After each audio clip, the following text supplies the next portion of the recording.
Sawl gwaith rydyn ni'n clywed fod y Nadolig yn wyl llawer iawn rhy fasnachol y dyddiau hyn. Ac o edrych o'n cwmpas, go bryn y byddai unrhyw un ohono ni yn anghytuno â hynny. Ond cofiwch, dwi'n ddiolchgar i fasnach am un peth o leiaf yr adeg yma'r flwyddyn. Byddai'n galw mewn siop yn agos at fy nhatre bob dydd i godi papur newydd. Ac ers blynyddoedd bellach, ar gownter y siop, ymhell cyd y Nadolig, mae wyau pasg bach ar werth.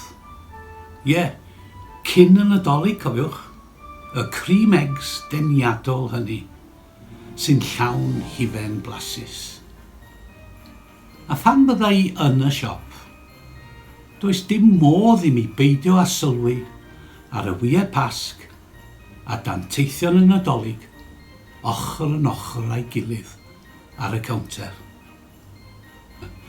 Ac wrth edrych ar danteithion y Nadolig, mae rhywun yn teimlo i bod yn amser o'r flwyddyn i fwynhau a dathlu gen i Iesu.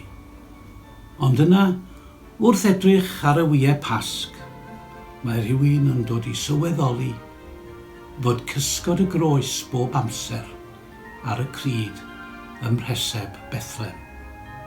Ie, diolch i'r cyfuniad masnachol hwn am fy sbarduno i gychwyn meddwl o ddifri am fywyd a gweinidogaeth Iesu yn ei cyflawnder, i sylweddoli bod y pasg a'r Nadolig yn gyfuniad anatod i ryfeddu at enedigaeth wirthiol Iesu ac yna i farwolaeth a'i atgofodiad mwyn i ni gael byw y digwyddiadau pwysicaf yn hanes dynoliaeth.